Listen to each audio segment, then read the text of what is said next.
While helping customers at my boutique, I received a text. I'm leaving you and moving to Miami with my 20-year-old girlfriend. I've already emptied our joint account. Haha. I didn't flinch as I read it, nor did my voice waver as I assisted Mrs. Peterson in choosing a scarf. The only sign that my husband of 12 years had just detonated our marriage through a text was a subtle tightness in my eyes. I waited until Mrs. Peterson left, her purchase wrapped in our signature silver paper, before typing my response. Good luck. My name is Claire, and at 38 I had just received the most callous goodbye in history.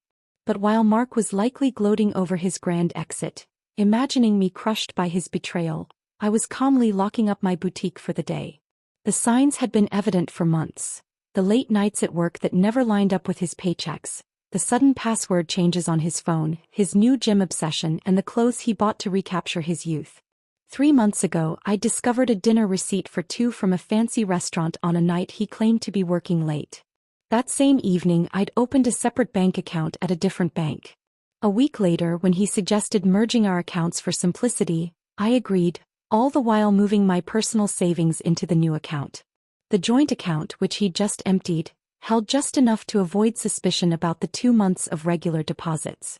The rest was safely tucked away, with detailed records of every suspicious transaction from the past year. My phone buzzed again. Don't bother begging.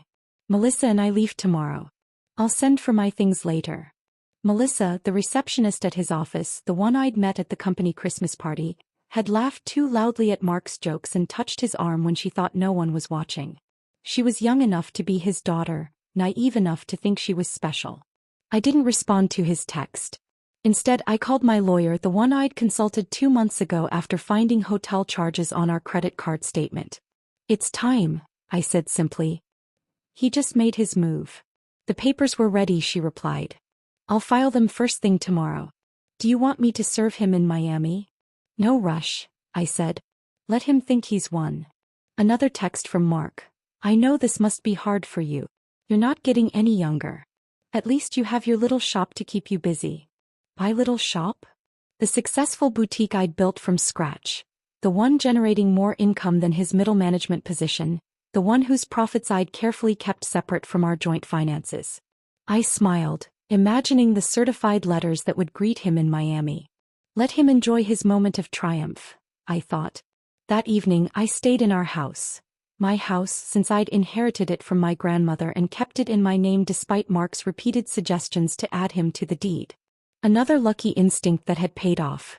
While organizing paperwork for my lawyer, I found our wedding album. Mark looked so different back then, before his midlife crisis turned him into a caricature of his former self. These days he wore shirts too tight for his softening middle, tried too hard to connect with his office's 20-somethings, and used slang that sounded ridiculous coming from a 45-year-old. My phone buzzed with more texts from him, each more condescending than the last. I've been planning this for months. Melissa understands me in ways you never could. You'll be fine. Maybe you'll find someone more your own age. I've already told my family and they agree we grew apart. It's nobody's fault, really. I screenshots each message, adding them to my evidence folder. Let him dig his hole deeper, I thought. My lawyer would love his casual admission of premeditation and his gleeful announcement about emptying our account. The last text caught my attention. By the way, I used the joint card to book our flights and hotel. Consider it my parting gift. Oh, perfect, I replied. I immediately called the credit card company. Mrs. Harrison speaking. I need to report fraudulent charges and cancel a card immediately. Certainly, ma'am. Can you identify the charges? 2 first-class tickets to Miami booked today, and hotel charges at the Royal Palm. I'd also like to remove my husband as an authorized user. Do you have documentation of the fraud? Text messages from my husband admitting to using our joint card to book travel with his girlfriend after emptying our bank account. I'll forward them. The representative's professional tone couldn't hide her satisfaction as she canceled the charges. Mark and Melissa would arrive at the airport tomorrow to find their tickets invalid and their hotel reservation canceled. My phone buzzed again. Don't worry about the house. I'll let you stay there until you find something smaller. I laughed out loud. Did he really think he had any claim to my grandmother's house? Had his ego grown so large that he forgot whose name was on the deed? Another buzz. I know the shop means a lot to you. We can work out a fair payment for your half. My half of my business that I built myself funded myself with my grandmother's help, while you complained about my long hours and called it a hobby? I poured a glass of wine, the good stuff I'd been saving for a special occasion. This certainly qualified. Tomorrow Mark would learn some hard truths about property law and separate assets. But tonight I'd enjoy the quiet and plan my next chapter. The morning brought a flurry of increasingly angry texts from Mark. What the heck did you do to our credit card? The airline won't honor our tickets and the hotel canceled our reservation. Answer me. I silenced my phone and headed to my boutique. Friday was always our busiest day and I had a new shipment of designer handbags to unpack. Life goes on even when your husband runs off with a receptionist young enough to be his daughter. Around noon his mother called. Claire, dear, Mark told us everything, how controlling you've been, how you drove him away. He says you're being vindictive now, causing problems with his travel plans. I put her on speaker while I arranged a window display. Did he mention emptying our joint account and charging tickets for him and his girlfriend on our credit card? Silence. Well, he said you left him no choice, that you've been cold and distant. Barbara, I have his text. Would you like me to read them to you? The one where he bragged about taking our money? Or maybe the one where he mocked my age? Another pause. He did seem a bit cruel. I told him that text message was inappropriate. I appreciate the call, Barbara. I've always liked you, but I think it's best if we end this conversation now. My lawyer has advised minimal contact with Mark's family during the proceedings. Proceedings. Already. Goodbye. By late afternoon, Amanda, Mark's sister, was busy spreading family gossip through mutual friends. Apparently, Mark and Melissa were stuck at a budget motel near the airport, their Miami getaway temporarily interrupted. He tried to use his personal credit cards, but those had been maxed out for months, another red flag I'd picked up on. My lawyer had just called with an update. The emergency hearing was set for Monday. Given his admission to draining the joint account and the documented credit card fraud, we were in a strong position to freeze all remaining assets. Has he been served yet? I asked. Not yet, but he'll get the papers at his new motel address. Speaking of which, his girlfriend's social media is providing us with great evidence. She's been posting about their adventure all day, including some choice comments about you. I smiled, thinking about my own collection of evidence. A year's worth of suspicious charges, hotel receipts, and text messages that proved premeditation. Mark had been so focused on his grand escape that he hadn't considered I might be watching, waiting, and preparing. My phone buzzed with another text. You think you're so clever, but I made copies of all the boutique's financial records. Half that business is mine. I forwarded the text to my lawyer, adding it to the growing file of Mark's blunders. Let him learn the hard way about separate assets and business ownership. Sometimes the best revenge is simply being prepared. The emergency hearing on Monday went exactly as I'd hoped. Mark showed up in his new youthful wardrobe, designer jeans that were far too tight for his age and a blazer that screamed midlife crisis. Melissa waited outside, her youth painfully obvious under the harsh courthouse lights. My lawyer presented our evidence meticulously. Mark's gleeful text about emptying our account, his credit card fraud, his documented history of hidden expenses. Each piece carefully collected over months of quiet observation. Your Honor, Mark's hastily hired lawyer began, my client admits to making some rash decisions, but Mrs. Harrison's actions have been vindictive and calculating. My lawyer countered calmly, you mean prudent. My client protected her separate assets and maintained detailed records of her husband's suspicious behavior. That's not vindictive, that's smart business. The judge reviewed my documentation. The separate property deed to the house, the boutique and corporation papers in my name only, the careful separation of business and personal finances that Mark had always complained about. Mr. Harrison, the judge said, addressing Mark directly, you admitted via text message to deliberately emptying a joint account and using shared credit cards to fund a trip with your girlfriend. Do you deny this? Mark shifted uncomfortably. I was just trying to make a clean break. By committing financial fraud? The judge raised an eyebrow. And now you're claiming rights to property that documentation shows is clearly separate from marital assets? Mark's lawyer tried again. My client is entitled to the business. It was established before the marriage. My lawyer interrupted. And Mrs. Harrison maintained strict separation of business and personal finances throughout. We have documentation of every penny invested and earned. I watched Mark's face as reality began to sink in. He thought this would be easy.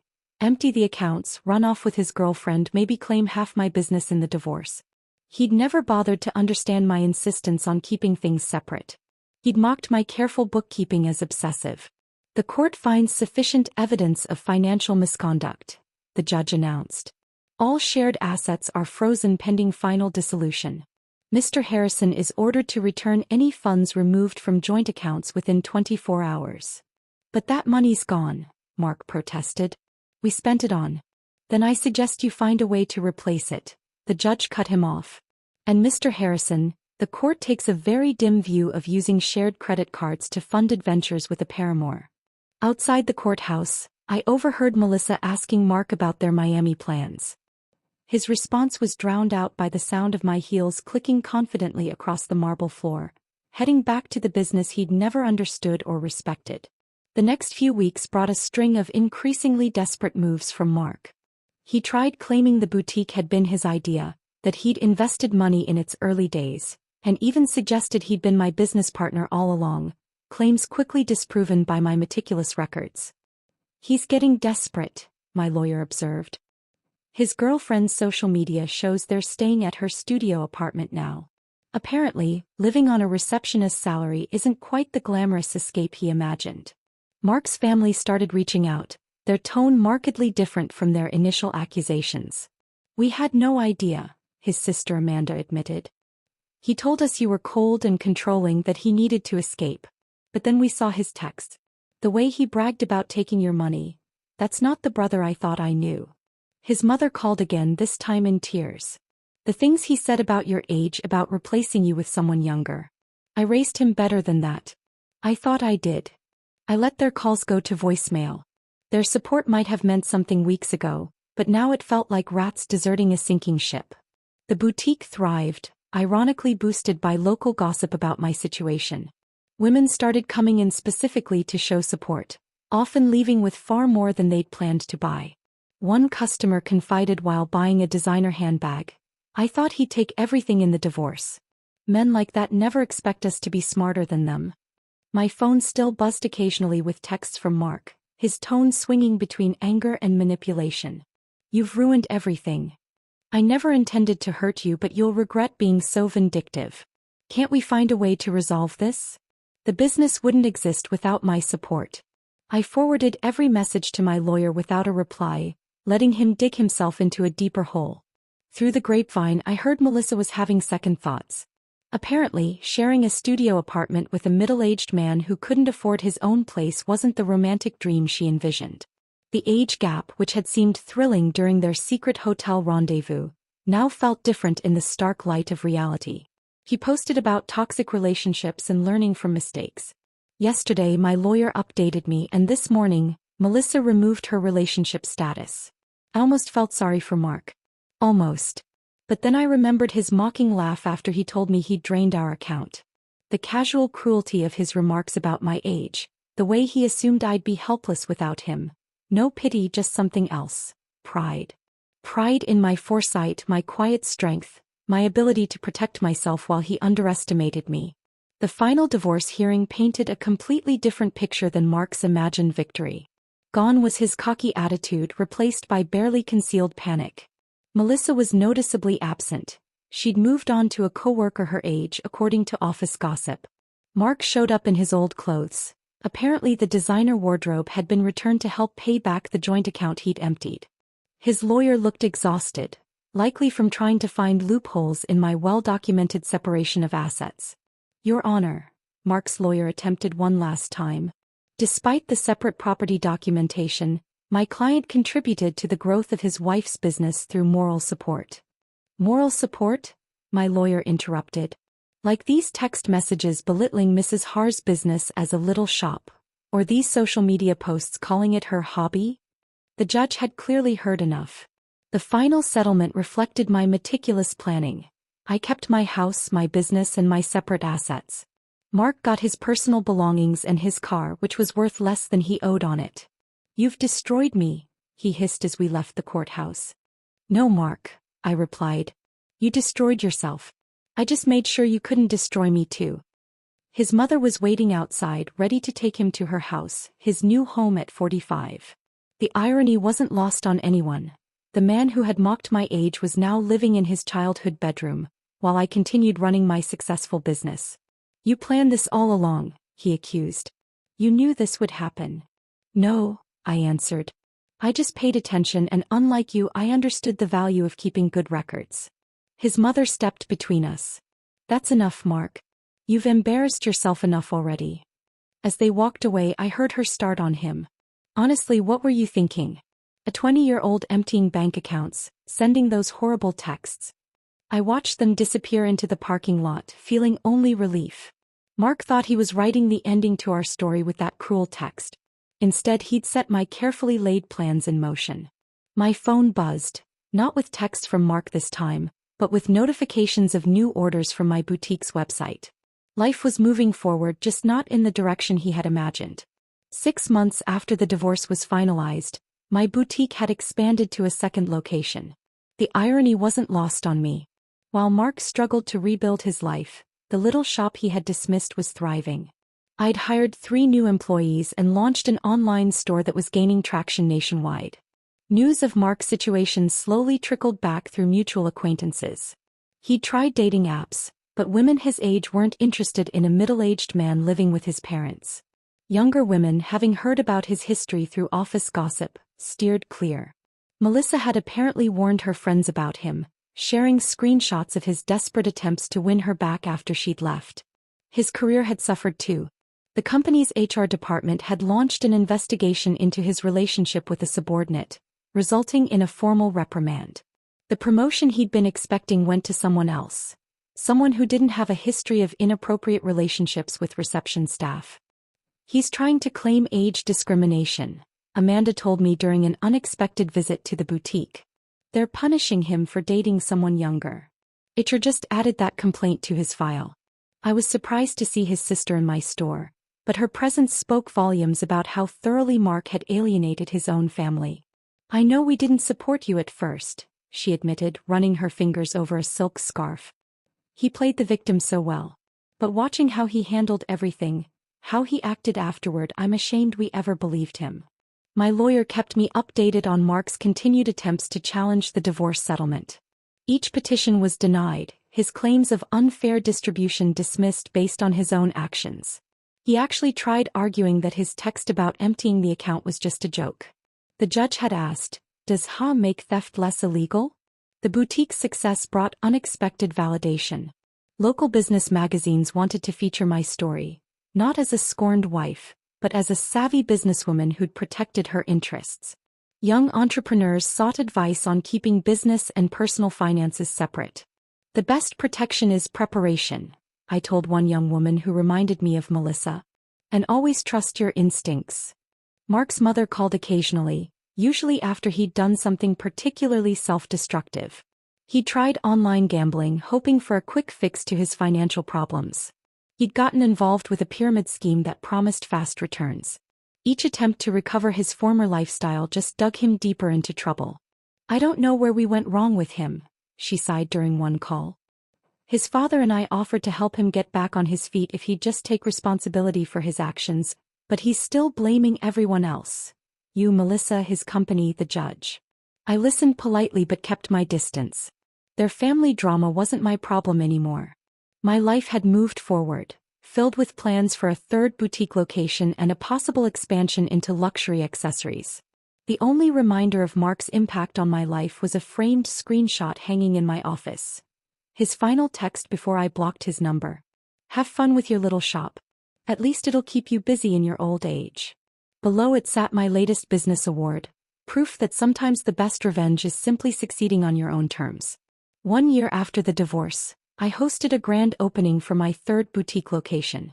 The event attracted local media, but the story they wanted to tell wasn't about my failed marriage. Instead, it was about a successful businesswoman expanding her brand. Mark's betrayal had become just a minor detail in my success story. During the event, Melissa unexpectedly walked in. She looked as young as ever, or perhaps I was just feeling stronger than before. She shifted uncomfortably, clutching her purse as if it were a shield. "I owe you an apology," she said softly. "I believed everything he told me about you, that you were cold, controlling, and didn't support his dreams. Then I watched him try to manipulate me with the same tactics when things started going wrong." I continued arranging a display of designer sunglasses, unbothered. "Those weren't his dreams, Melissa," I replied. "They were just escapes. There's a difference." "I understand that now," she said, pausing before adding. "He tried to move in when you froze the accounts. He thought my studio apartment would be temporary. After 2 weeks of him complaining about the size of my closet and suggesting I take out a loan for a bigger place, I realized what you meant about dreams and escapes. I couldn't help but laugh at that." "Let me guess," I said. "He had big plans but no way to fund them?" "Exactly. He kept saying everything would work out once his investments paid off, once he got that promotion, once his cryptocurrency finally increased in value." She shook her head. "I'm dating someone my age now. We have student loans and a small apartment, but at least we're building something real." After she left, my assistant manager whispered, "Was that the girlfriend?" "No," I answered. "That was just another woman who learned the same lesson I did." Speaking of lessons, I motioned toward a young couple examining our designer handbags. "Let's talk about your idea for expanding our accessories line." The boutique had grown into more than just a business. It had become a symbol of independence, resilience, and the power of preparation. Young entrepreneurs often sought my advice, and I always emphasized the importance of protecting their assets. Mark's mother called me one last time, not to discuss him but to thank me. "You've taught our family an important lesson," she said. "About enabling bad behavior, about making excuses for cruelty. Mark's still living at home, blaming everyone else for his problems, but we're not defending him anymore. That's your legacy, showing us the difference between supporting someone and enabling them." I thought about that legacy as I reviewed plans for a fourth location. Mark had intended to diminish me, to trade me in for a younger model, and to take half of everything I'd built. Instead, he'd pushed me to become stronger and more successful. My phone buzzed with a text from my lawyer. Mark filed another petition to revisit the settlement. The judge dismissed it immediately and ordered him to pay court costs. "Thought you'd enjoy that." I smiled, thinking of him still living in his childhood bedroom, trying to rewrite an ending that had been determined the moment he underestimated me. Sometimes the best revenge isn't about getting even. It's about getting better. 2 years after Mark's cruel text, I received an invitation to speak at a women's business conference. The topic wasn't about divorce or betrayal. It was about building and protecting a successful business. My story had evolved from a cautionary tale to an inspiration. During the Q&A, a woman asked, "How do you keep business and personal finances separate?" "My husband said the same thing," I replied. "Marriage means sharing everything." My ex-husband said the same, right up until he tried to claim half of my business in the divorce. Trust your instincts. Protection isn't paranoia. The boutique chain had grown to 5 locations, each more successful than the last. The little shop Mark had mocked now employed 30 people and had been featured in several national magazines. Through mutual friends, I heard that Mark had finally moved out of his parents' house and into a small apartment above a garage. He had to take a lower-paying job after his former company downsized during restructuring. His dating profile still listed him as young at heart, even though his photo was clearly outdated. Melissa, ironically, had become a regular customer at my original boutique. She had earned her business degree and started her own social media consulting company. "You inspired me," she told me once. "You showed how a woman can build something lasting instead of falling for empty promises." I kept Mark's cruel text framed in my office, not as a reminder of pain but as proof of how far I'd come. Below it, a sign read, "Success is the best revenge." At the 5-year anniversary celebration of my original boutique, I stood addressing my employees and loyal customers. The space had transformed from a single small shop into the flagship store of a thriving business empire. Mark's mother attended, though I hadn't invited her. She waited until the crowd thinned before approaching me. "I saw Mark yesterday," she said, smoothing her designer dress, one she'd bought from my store. "He was talking about his glory days, about the life he could have had. He still doesn't get it. He didn't lose everything in the divorce. He threw it all away." I thought about that text message. His casual cruelty, his assumption that I would crumble without him, his expectation that I would beg and break to prove him right about my desperation. Instead, I'd built something stronger than before. Each new boutique location was a testament to what women could achieve when they stopped dimming their light for insecure men. The young saleswoman I'd hired last month, also named Melissa, came over with a question about the new inventory system I'd implemented. As I explained the process, I caught a glimpse of my reflection in the store window. I saw what Mark had failed to see 5 years ago. Not a woman getting older, but one growing wiser, stronger, more successful. His cruel text, meant to be an ending, had become a beginning.